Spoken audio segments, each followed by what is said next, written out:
அனைவருக்கும் வணக்கம். Welcome to people's heroes academy. TNPSC group 4 எக்ஸாமுக்கான 2025 நடந்த குரூப் 4 எக்ஸாமுக்கான ரிசல்ட் அப்படின்றது லாஸ்ட் வீக் ரிலீஸ் பண்ணியிருந்தாங்க இல்லையா? ஸோ அந்த ரிசல்ட்டை முடிஞ்சு வெறும் 5 ஒர்க்கிங் டேஸில் என்ன பண்ணிட்டாங்கன்னா ஆன் ஸ்க்ரீன் சர்டிஃபிகேட் வெரிஃபிகேஷனுக்கான லிஸ்ட்டும் விட்டுட்டாங்க. ஆன் ஸ்க்ரீன் சர்டிஃபிகேட் வெரிஃபிகேஷனாக என்ன, உங்களுடைய சர்டிஃபிகேட் எல்லாமே நீங்கள் உண்மையானது தானா அப்படின்றத உங்கள்கிட்ட என்ன பண்ணுவாங்க, கவுன்சிலிங் நீங்கள் போகிறப்ப செக் பண்ணுவாங்க. அது ஃபிசிக்கல் சர்டிஃபிகேட் வெரிஃபிகேஷன். இப்போ உங்களுக்கு ஆன் ஸ்க்ரீனில் என்ன பண்ணுவாங்கன்னா அந்த டீட்டெயில்ஸ் நீங்கள் கொடுத்தது எல்லாமே கரெக்டாக இருக்கா அப்படின்றத என்ன பண்ணிடுவாங்க, முன்னாடியே செக் பண்ணிடுவாங்க. இதுதான், அதாவது நீங்கள் சர்டிஃபிகேட்டை ஸ்கேன் பண்ணி நீங்கள் அப்லோட் பண்ணிங்கன்னா அவங்க முன்னாடியே அதை வெரிஃபை பண்ணிவிட்டு ஏதாச்சும் இஷ்யூஸ் இருந்துச்சுன்னா ரிஜெக்ட் பண்ணுவாங்க. மோஸ்ட்லி ரிஜெக்ட் பண்ண மாட்டாங்க. நம்முடைய எந்த ஒரு விஷயத்துக்காகவும் அதை அவ்வளோ ஈஸியாலாம் ரிஜெக்ட் பண்ண மாட்டாங்க. இந்த மாதிரி முன்னாடியே செக் பண்ணியிருக்கிறதுக்காக கொண்டு வந்ததான் அது இந்த ஆன்ஸ்க்ரீன் சர்டிஃபிகேட் வெரிஃபிகேஷன் அப்படின்றது நேரத்தை குறைக்கிறதுக்காகவும் கொண்டு வரதுக்கு ஒரு விஷயம் தான். ஸோ இதை பற்றி தான் நம்ம இந்த பதிவில் பேச போகிறோம். அதுக்கு முன்னாடி நம்ம சேனலை யாராச்சும் சப்ஸ்கிரைப் பண்ணல அப்படின்னா சப்ஸ்கிரைப் பண்ணிட்டு கிளாஸை கண்டினியூ பண்ணுங்கள். ஓகேங்களா? ஓகே. அப்போ இதில் என்ன தான் சொல்லியிருக்காங்க அப்படின்னு சொல்லி பார்த்தீங்கன்னா, உங்களுக்கு சர்டிஃபிகேட் நீங்கள் அப்லோட் பண்ணுறதுக்கான டைம் அப்படின்றது கொடுத்துருக்காங்க. என்னைக்கு அப்படின்னா இன்றைக்கே ஸ்டார்ட் ஆயிடுச்சு. 29/10/2025 7/11/2025 இந்த குறிப்பிட்ட காலத்துக்குள்ளே நீங்கள் என்ன பண்ணிடணும், உங்களுடைய ஒன் டைம் ரெஜிஸ்ட்ரேஷன் இருக்கும் இல்லையா? ஸோ அதில் போய்ட்டு அவங்க என்னென்ன சர்டிஃபிகேட்ஸ் கேட்குறாங்களோ, என்ன சர்டிஃபிகேட்ஸ் கேட்பாங்க, நீங்கள் எதெல்லாம் உங்களுடைய ரிசர்வேஷன் நீங்கள் கொடுத்தீங்களோ, உங்களோட எஜுகேஷன் குவாலிஃபிகேஷனாக கொடுத்தீங்களோ அதற்கான சர்டிஃபிகேட்ஸ் எல்லாமே அவங்க கேட்பாங்க இல்லையா? அது எல்லாத்தையும் நீங்கள் அப்லோட் பண்ணுற மாதிரி இருக்கும். இதை அப்லோட் பண்ணுறதுக்கான ஒரு லிஸ்ட் தான். அப்போ யாரெல்லாம் அப்லோட் பண்ணணும் அப்படின்னா அது ஒரு குறிப்பிட்ட ரேஷியோவில் எடுத்திருக்காங்க. இந்த லிஸ்ட்டில் வந்துருச்சு அப்படின்ற ஒரு காரணத்துக்காக என்ன பண்ண மாட்டாங்க, உங்களுக்கு வேலை அப்படின்றது கொடுத்துட மாட்டாங்க அப்படின்ற ஒரு விஷயத்தையும் இங்கே உங்களுக்கு மென்ஷன் பண்ணி தெளிவாக சொல்லியிருக்காங்க. ஓகேங்களா? அப்போ இதில் கொடுத்துருக்க விஷயங்கள் எல்லாத்தையுமே நீங்கள் ஒரு தடவை ஏற்கனவே படிச்சிருப்பீங்க. இதில் முக்கியமான விஷயங்கள் என்னென்ன சொல்லியிருக்காங்க அப்படின்ற ஒரு விஷயத்தை பார்த்துருவோமா? இது உங்களுக்கு எஸ்எம்எஸ் இமெயில் மூலமாக அனுப்புவோமே தவிர எதுவும் போஸ்ட்டில் அனுப்ப மாட்டோம் அப்படின்னு சொல்லியிருக்காங்க. உங்களுக்கு எவ்வளோ ரேஷியோவில் எடுத்துருக்கோம் அப்படின்ற ஒரு விஷயத்தை சொல்லியிருக்காங்க.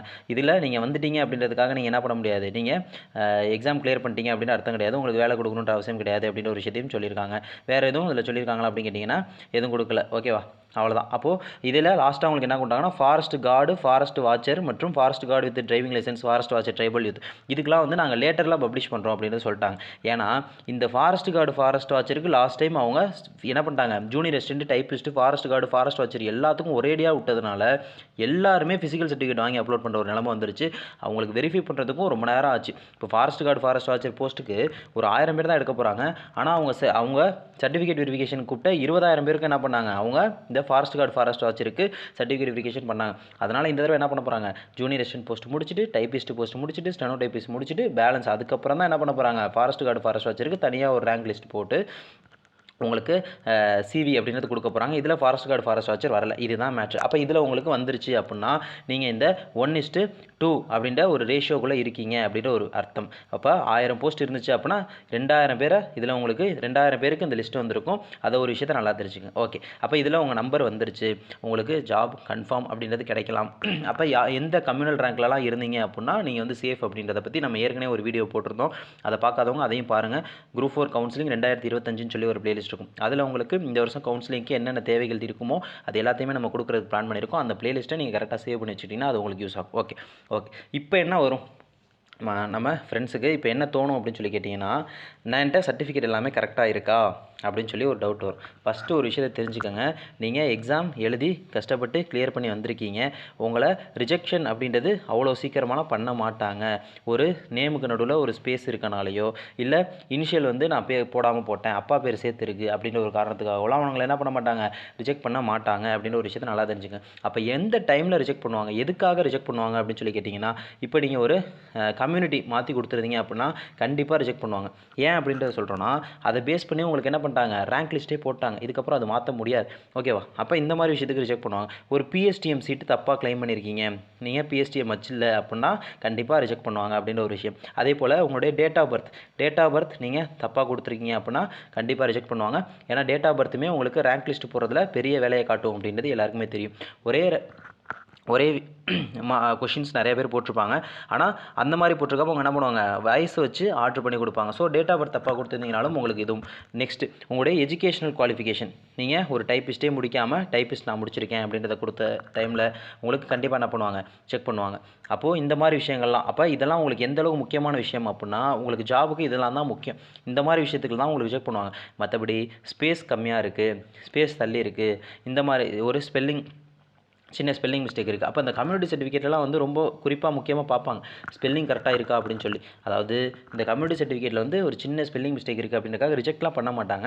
உங்களை கவுன்சிலிங்கும் கூப்பிட்டு இந்த சர்டிஃபிகேட் நீங்கள் அப்ளை பண்ணதுக்கப்புறம், அதாவது ஆன்லைனில் நீங்கள் அப்லோட் பண்ணதுக்கப்புறம் அவங்க ஒரு தடவை வெரிஃபை பண்ணி ஏதாச்சும் ஒரு மிஸ்டேக்ஸ் இருந்துச்சு அப்படின்னா இன்னும் எக்ஸ்ட்ரா ஒரு 10 நாள் டைம் கொடுப்பாங்க. இந்த மாதிரி ஒரு மிஸ்டேக் இருக்குது, இதை நீங்கள் சரி பண்ணி அப்லோட் பண்ணுங்க அப்படின்னு சொல்லி என்ன பண்ணுவாங்க, உங்களுக்கு டைம் கொடுப்பாங்க. ஸோ இப்போயே போட்டு என்ன பண்ணிக்க வேணாம், நம்ம மைண்டை குழப்பிக்க வேணாம், அப்லோட் பண்ணுறதுக்கு ஒரு டைம் கொடுப்பாங்க. அப்லோடும் நம்ம பண்ணி முடிச்சுட்டு அதுலேயும் ஏதாச்சும் பிரச்சனை இருந்துச்சு, இப்போ கவுன்சிலிங்கும் போயிட்டோம், அப்போயும் ஏதாச்சும் பிரச்சனை இருக்குனாலும் உங்களை என்ன பண்ணிடுவாங்க, கவுன்சிலிங்க்கு அலோவ் பண்ணிடுவாங்க. கவுன்சிலிங் அலோவ் பண்ணி நீங்கள் போஸ்டிங்லாம் எடுத்து முடிச்சதுக்கப்புறம் உங்களுக்கு இன்னொரு 15 நாள் டைம் கொடுப்பாங்க. இந்த 15 நாளுக்குள்ளே நீங்கள் அந்த சர்டிஃபிகேட்டை கொண்டு போய் கொடுத்தீங்கன்னா போதும், உங்களுடைய ஜாபை நீங்கள் செக்யூர் பண்ணிக்கலாம். இப்படி தான் நடக்கும். இதனால் உங்களுக்கு ஸ்டார்டிங்லேயே எந்த ஒரு விஷயத்தையும் என்ன பண்ண மாட்டாங்க, ரிஜெக்ட் பண்ண மாட்டாங்க. நம்ம மேலே சொன்ன காரணங்களை தவிர வேறு எதுக்குமே உங்களை ரிஜெக்ட் பண்ண மாட்டாங்க. ஸோ வந்து நிறையா மெசேஜஸ் கமெண்ட்ஸ் போட்டுக்கிட்டு இருக்கீங்க, இது பண்ணியிருக்கேன், நிறைய பேர் கேட்குறீங்க. எல்லாருக்கும் இருக்கக்கூடிய பயம் தான், நான் வந்து ஸ்பேஸ் வந்து கொடுக்காம நான் அப்ளிகேஷனில் கொடுத்துட்டேன் அப்படின்றது. இதெல்லாம் ஒரு பெரிய விஷயமே கிடையாது. அப்படி ஏதாச்சும் இருந்துச்சுனாலுமே நம்ம அதர்ஸ்ன்னு சொல்லி ஒரு விஷயம் வரும் இல்லையா, டாக்குமெண்ட் அப்லோட் பண்ணுற சைட்டில் பார்த்தீங்கன்னா அதர்ஸ்ன்னு சொல்லி ஒன்று எக்ஸ்ட்ரா வரும். அதில் ஏதாச்சும் ஒரு சின்ன மிஸ்டேக் இருந்துச்சு அப்படின்னா நீங்கள் ஒரு மன்னிப்பு கடிதம் எழுதி, ஏதோ ஒரு இஷ்யூ உங்களுக்கு தோணுது அப்படின்னா இந்த மாதிரி இருக்குன்னு சொல்லி அதை தெளிவாக விளக்கி ஒரு மன்னிப்பு கடிதம் எழுதி நீங்கள் அப்லோட் பண்ணி விட்டு போயிட்டே இருக்க வேண்டியதான். ஓகேங்களா, அதுக்கும் ஃபார்மேட்டு யூடியூப்பில் நிறைய பேர் போட்டிருக்காங்க, அதை எடுத்து பார்த்து நீங்கள் எழுதி கொடுத்துடலாம். ஓகே, அப்போ இதில் என்னென்ன சர்டிஃபிகேட்ஸ்லாம் கேட்பாங்க அப்படின்ற ஒரு விஷயத்தை பார்த்தீங்கன்னா, ஃபஸ்ட்டு உங்களுக்கு என்ன இருக்கும், எஸ்எஸ்எல்சி மார்க் ஷீட். ஏன்னா உங்களுக்கு குரூப் 4 எக்ஸாமுக்கான மெயின் விஷயமே இதுதான். எஸ்எஸ்எல்சி தான் உங்களுக்கு பேசிக் குவாலிஃபிகேஷன் இல்லையா. ஸோ எஸ்எஸ்எல்சி, அதுக்கப்புறம் நீங்கள் என்ன டிகிரி எஜுகேஷனல் குவாலிஃபிகேஷன் கேட்டிருக்கீங்களோ அது கொடுப்பாங்க, எஜுகேஷனல். அப்போ அதை தாண்டி எஸ்எஸ்எல்சி மட்டும் ஒரு சிலர் படிச்சிருக்கலாம், அதை தாண்டி படிச்சிருக்கலாம், +2 உங்களுக்கு யூஜி பிஜி அப்படின்னு சொல்லி நிறையா பண்ணியிருக்கலாம். எதுவாக இருந்தாலும் நீங்கள் அதுக்கான சர்டிஃபிகேட் கொடுக்கணும். அப்போ அந்த காலேஜை பொறுத்த வரைக்கும் நிறைய பேர் வந்து ப்ரொவிஷனல் சர்டிஃபிகேட் தான் வச்சுருப்பீங்க. ஸோ அதிலே அவங்க தெளிவாக மென்ஷன் பண்ணியிருப்பாங்க, யூஜி ப்ரொவிஷனல் சர்டிஃபிகேட், இல்லைனா டிகிரி சர்டிஃபிகேட், இல்லைனா கன்சாலிடேட்டட் மார்க் ஷீட், இந்த 3ல் ஏதோ ஒன்று இருந்தால் போதும் அப்படின்னு ஒரு விஷயம் சொல்லுவாங்க. தேர்ட் பார்த்தீங்க அப்படின்னா ஸ்பெஷலாக ஏதாச்சும் படிச்சிருந்தீங்க அப்படின்னா அது கேட்பாங்க. அப்போ ஸ்பெஷலாக அப்படின்னா என்னது, ஒரு டைப் ரைட்டிங் சர்டிஃபிகேட் முடிச்சிருந்தீங்கன்னா டைப்பிங் கேட்கலாம், இல்லை சிஓஏ உங்களுக்கு ஓகே சிஓஏ முடிச்சிருந்தீங்கன்னா அந்த சிஓஏ கேட்கலாம், கம்ப்யூட்டர் ஆன் ஆஃபீஸ் ஆட்டோமேஷன் சொல்லுவாங்க. ஸோ அந்த சிஓஏ முடிச்சிங்க அது கேட்பாங்க.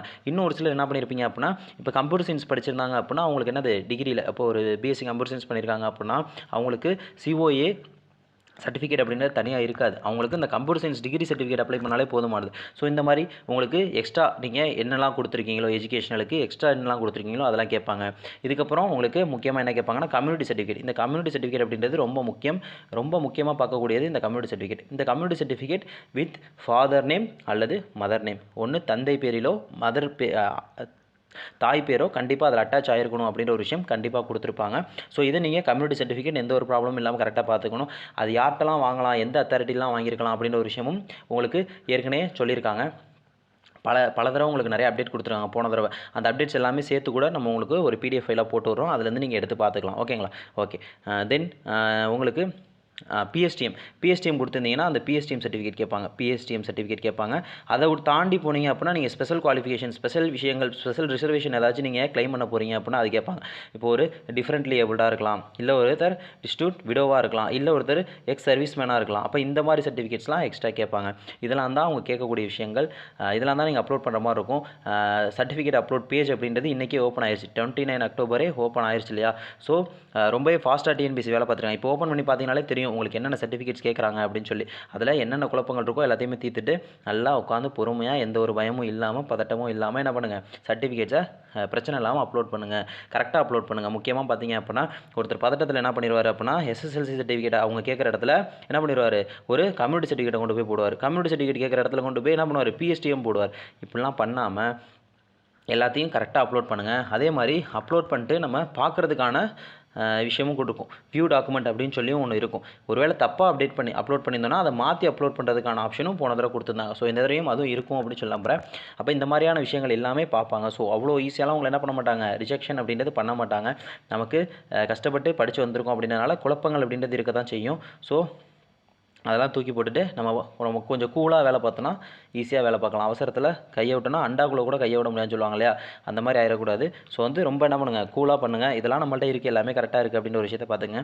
ஏதாச்சும் சர்டிஃபிகேட்ஸில் இஷ்யூஸ் இருக்குது, அது ஆகலாம், இஷ்யூ ஆகலாம். அவங்க வந்து ஒரு ஃபிசிக்கல் சர்டிஃபிகேட் வெரிஃபிகேஷன் போகிறப்ப அது உங்கள்கிட்ட கேட்கலாம் அப்படின்னு சொல்லி தோணுச்சுன்னா அதை நீங்கள் என்ன பண்ணிடுங்க, இப்போயே அதை சரி பண்ணி வச்சுருங்க. இப்போ எக்ஸாம்பிளுக்கு ஒரு கம்யூனிட்டி சர்டிஃபிகேட் நீங்கள் வச்சுருக்கீங்க, அதில் ஏதோ ஒரு ரொம்ப பழசாக இருக்கணும், ஏதோ ஒரு விஷயம் தோணுது அப்படின்னா, இன்னொன்று கம்யூனிட்டி சர்டிஃபிகேட் பழசு இருக்குது புதுசு இருக்குன்னா ரெண்டையுமே அப்லோட் பண்ணி எதையும் பண்ணாதீங்க. நீங்கள் அப்ளிகேஷனில் கொடுக்கும்போது என்ன கம்யூனிட்டி சர்டிஃபிகேட் கொடுத்தீங்களோ அதை கொடுங்க, போதுமானது. ஓகேங்களா? அப்போ அது தாண்டி அவங்க புதுசு கேட்டாங்க அப்படின்னா, இது ரொம்ப பழசாக இருக்குது அப்படின்னு சொல்லி ஃபிசிக்கல் சர்டிஃபிகேட் வெரிஃபிகேஷனில் வேறு இருக்கான்னு கேட்டாங்கன்னா நீங்கள் என்ன பண்ணி வச்சுக்கலாம், இப்போ கம்ப்யூட்டர் சர்டிஃபிகேட் ஏற்கனவே வாங்கி வச்சுக்கலாம். அதே மாதிரி பிஎஸ்டிஎம் சர்டிஃபிகேட் டேரெக்டாக போய் வாங்கியிருப்பீங்க, இது வேண்டாம் ஆன்லைனில் வாங்கினது கொடுங்க அப்படிலாம் சொல்லி யாரும் கேட்க மாட்டாங்க. ஒருவேளை அதுவே ஏதோ ஒன்று கிழிஞ்சிருச்சு, ஏதோ ஒரு இஷ்யூ ஆயிடுச்சு அப்படின்னா அது என்ன பண்ணலாம், நீங்கள் அது ஆன்லைனில் வாங்கி வச்சுக்கலாம். இப்போ இந்த மாதிரி ஏதாச்சும் ஒரு இஷ்யூஸ் இருக்குது அப்படின்னு சொல்லி தோணுச்சுன்னா கவுன்சிலிங் போகிறது கண்டிப்பாக இன்னும் 2 மாதத்துக்கிட்ட நம்மள்ட்ட கையில் இருக்குது. ஸோ என்ன பண்ணுங்கள், அதை நீங்கள் இந்த டாக்குமெண்ட்ஸ்லாம் அப்லோட் பண்ணதுக்கப்புறம் அதையும் நீங்கள் ரெடி பண்ணி வச்சுக்கோங்க பேக்கப்பாக அப்படின்ற ஒரு விஷயத்தையும் நான் சொல்லுவேன். இதுதான் உங்களுக்கு சர்டிஃபிகேட் வெரிஃபிகேஷன் நடக்க போகிற விஷயம். இந்த லிஸ்ட்டில் வந்தவங்க எல்லாருமே எத்தனாம் தேதிக்குள்ளே பண்ண சொல்லியிருக்காங்க, நவம்பர் 7ஆம் தேதிக்குள்ளே உங்களோட சர்டிஃபிகேட்ஸ் எல்லாத்தையும் நீங்கள் அப்லோட் பண்ணிடுங்க.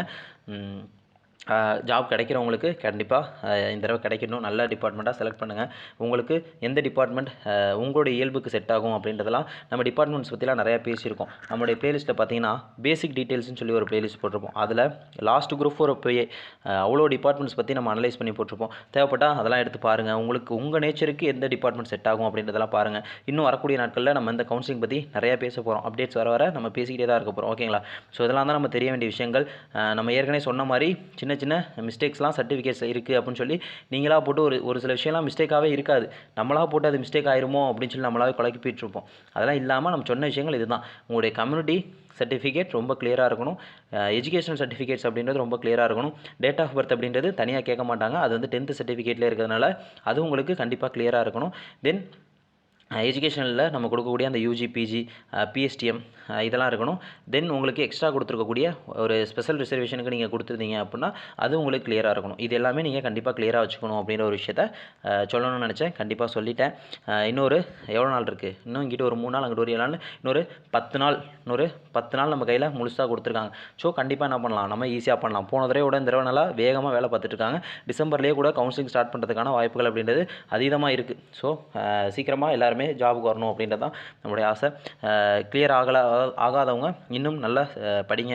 அடுத்த தடவை கண்டிப்பாக இதோட பெரிய போஸ்ட்டாகவே அடிக்கலாம். இந்த தடவை நீங்கள் கிளியர் பண்ணி 1 மார்க்கில் போச்சுன்னு சொல்லி நினைக்கலாம்.